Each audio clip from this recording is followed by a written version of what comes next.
Tired of ads barging into your favorite news podcasts? Good news. Ad-free listening on Amazon Music is included with your Prime membership. Just head to amazon.com/ad-free news podcasts to catch up on the latest episodes without the ads.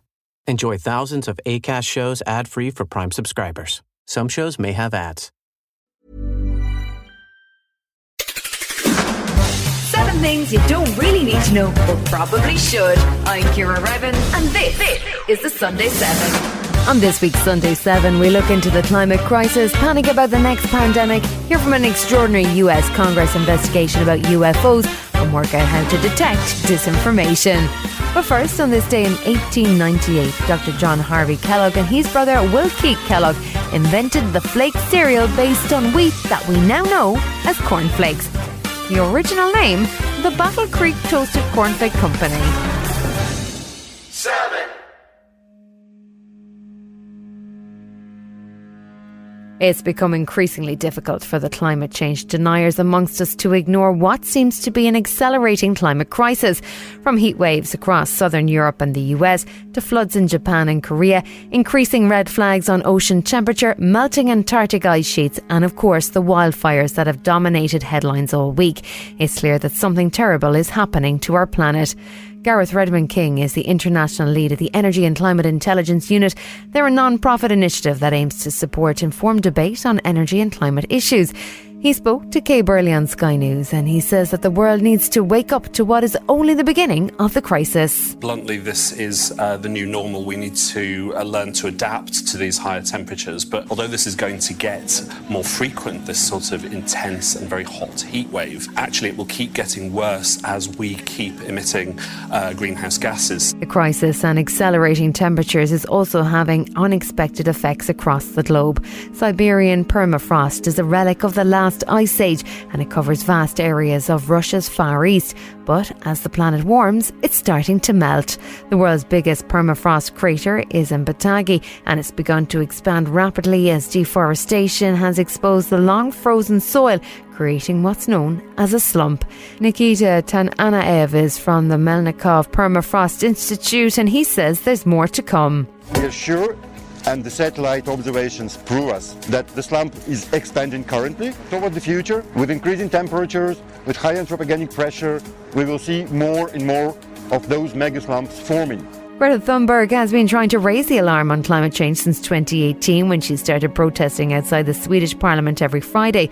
She hasn't stopped, picking up a fine from police in Malmö this week for refusing to leave a protest. I'm disappointed at the system, but I didn't expect anything else than this.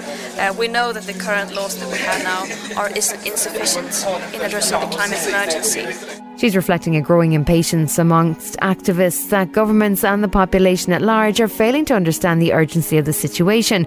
Just Stop Oil have been making headlines with a dramatic and non-violent protest, which includes stopping traffic and spraying buildings with orange paint. Zoe Cohen from Just Stop Oil explained their rationale on Sky News. Unless people do things that are slightly transgressive, non-violently transgressive, people don't notice the difference. So if I do this, Kay, if I sit on the floor in the studio, it's a bit different, isn't it? And it might get noticed because I'm transgressing the rules of an interview. But it's completely non-violent, I'm not threatening anyone, but it's a bit different.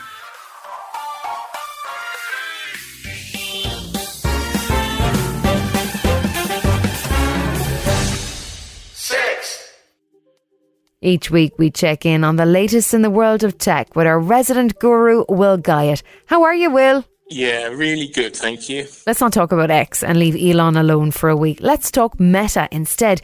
They seem to be spending a hell of a lot of money. Yeah, this is really interesting for a couple of reasons, because we've all got caught up in AI and artificial intelligence stuff over the last year or 6 months.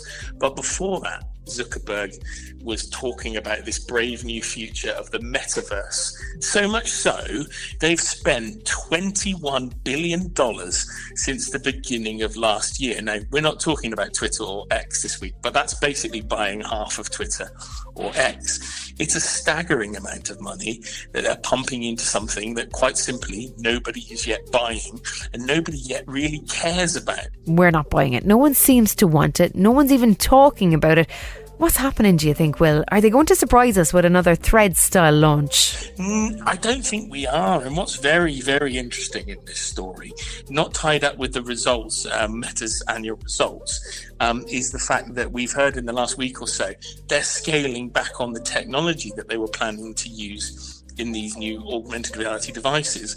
So it would appear that their desire to keep spending to the level that they were spending on this project is slowing down. But Zuckerberg's bet the house on this, as far as I can see. It's been his future. It's his way of keeping this place relevant. But then at the same time, he's gone and launched Threads at the same time, which is almost the kind of diametric opposite of what he's been promoting in this kind of brave world of AR. As you've mentioned, Threads, how's that going?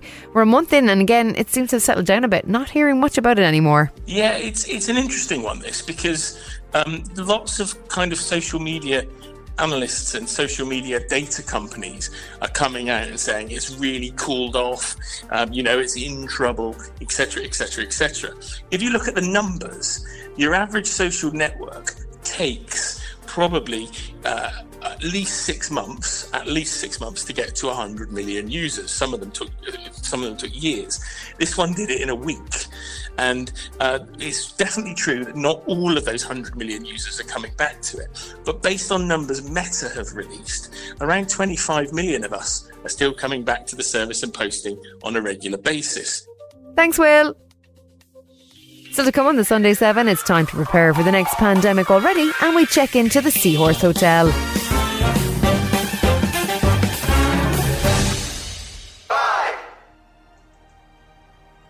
It seems like nearly everything has been turned pink by the Barbie marketing department, from a giant 3D doll in Dubai to the lifts in your local shopping centre. So you'd be forgiven for blaming Margot Robbie and Greta Gerwig for our next story.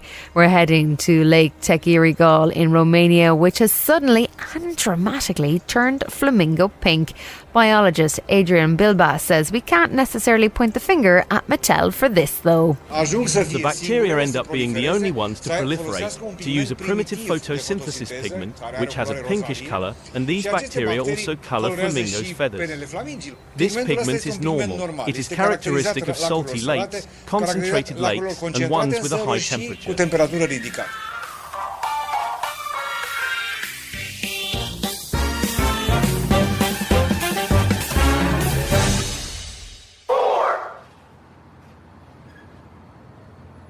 The world has more or less shaken off the pandemic, with life essentially returning to normal. Even though COVID-19 remains active and continues to cause deaths, it's no longer among the top 10 causes of death in the UK or Europe. It's important to remember, though, that while we might think of COVID as the pandemic, it was in fact just a pandemic, and there's even possibility that we'll face another one at some point soon. All of the factors that help COVID spread, international travel, close-packed cities, a huge global population, remain in place. So what's been done to prepare for Pandemic 2? Chief Executive of the UK's Health Security Agency, Dame Jenny Harries, says that actually we're still facing risks from existing diseases, along with the potential for new ones. We have other infectious diseases which are causing us problems, things we thought had gone away a little bit, or people do. So measles, for example, rising in London very significantly, where there is relatively low vaccination rates, particularly in children. And the things like antimicrobial resistance, of course, are making a strong fight for our lives, actually, as we go forward. One of the things we are doing is, as we've seen in the pandemic, is use data in a very different way. So we are setting ourselves up to do much more systematic surveillance, both of the infections that we know, but also using things like metagenomics, where you are not following a single pathogen through the use of genomics, but you're looking at the risks associated with the presentation. Still to come on the Sunday 7, we test your ability to detect misinformation and hear some extraordinary testimony about UFOs. Right after this. Tired of ads barging into your favorite news podcasts? Good news. Ad-free listening on Amazon Music is included with your Prime membership. Just head to amazon.com/ad-free news podcasts to catch up on the latest episodes without the ads. Enjoy thousands of Acast shows ad-free for Prime subscribers. Some shows may have ads. Welcome back.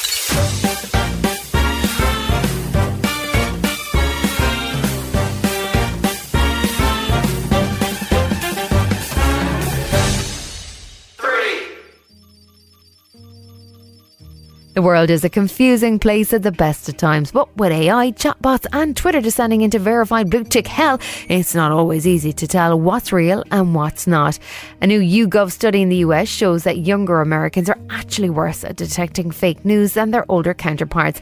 Now you may be tut-tutting and saying, well, I'd definitely be well able to tell real from fake, so get ready to prove it. The good people at Cambridge University have created what they called MIST. That's a misinformation susceptibility test. We've put a link to it on today's show notes, so go and have a try. The man behind it is on the line now, Dr. Racohen Martins. Yeah, a pleasure to be here. Why do we need to have this test? Shouldn't we just believe what we read? We live in a new type of society. There are many different types of information, many different types of sources of information. And we're also in an era of fake news generated by artificial intelligence. I became interested in the topic of doing research on measuring susceptibility to misinformation. And I saw there was no standardized test, so I set out to do that using fake news generated by GPT and real news headlines from trustworthy sources to figure out how good people actually are in discerning real from fake news. At the Smart 7, we run a daily news podcast, so we consider ourselves experts at figuring out what's real and what's fake. But I only scored 15 out of 20. Is that bad? Well, 15 out of 20 is a good score. It's on the upper average range. But you may have seen that you got a separate score for fake news detection, for real news detection, with discernment. So it could be, for example, that you're a bit too skeptical in general. And that test tries to get feedback on that as well. I've been told I'm skeptical in the past. Does that make sense? What should we be doing about AI in newsrooms? The test highlights some real dangers, right? Yeah, I mean, it's with every big change in society, I think that there are some huge potential benefits of using AI, because you can also use AI to detect misinformation. We let ChatGPT do the MIST test, the misinformation susceptibility test, and it scored 20 out of 20. Maybe even more worrying is that it generated fake news headlines that we thought were true. So and then other headlines that we thought were fake, but they were actually true, but it said it was fake. So it can be really confusing at times. We're putting a link to the test in the show notes. But is there a reason you don't give the correct answers? Is it to stop people like me going back and filling in all the right answers, which would ruin your data? Yeah, there are a couple of reasons for that. The first one is that we want to use this test in research as much as possible until people know all the answers to the test, because then it's no longer that valuable for research. So first and for all, it's a research instrument. The second reason is you can actually retake the test and try to learn and try to figure it out. And if you do that, it's a bit more of an intense process. It's not quick and easy, but you will learn more. And finally, the correct responses are actually available in the scientific paper that is published with the test.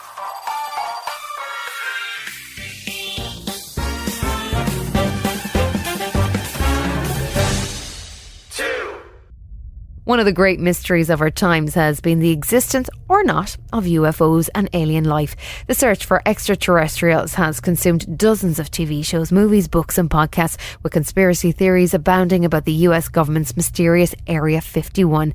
Now it seems as if the veil of secrecy is finally starting to lift, with the Pentagon publishing videos in 2021 of what it calls unidentified anomalous phenomena, or encounters that they can't explain, with flying objects. And now a US congressional hearing got some startling new evidence. It's hard to assess how fact-based some of the testimony at Wednesday's hearing is, but it featured a whistleblower who worked for the Department of Defence for 14 years. David Grush claims that the US government has been running secret programs for years seeking to reverse engineer crashed craft, but that wasn't his only revelation. As I've stated publicly already in my News Nation interview, biologics came with some of these recoveries. Yeah. Were they, I guess, human or non-human biologics? Non-human, and that was the assessment of people with direct knowledge on the program I talked to that are currently still on the program. That's a pretty big claim, and the Pentagon says they haven't uncovered any cover-up or any verifiable evidence that reverse engineering projects existed in the past. One of the most famous videos is the so-called Tic Tac video, which shows an object behaving in highly unusual ways. And former Commander Favor, one of the pilots involved in that incident, also testified, and he says the evidence is there to be uncovered. You have to know where to look. They're not going to divulge it to you because of the classification levels. But if you know where to look and who to talk to, then you have them. And former Navy pilot Ryan Graves says we're probably not even getting the full picture in terms of the number of incidents that go on. This is an approximation based off of my personal experience speaking with a number of pilots, but I would estimate we're somewhere near 5% reporting perhaps. So like 95% basically don't report seeing UAPs. That's just my personal estimate.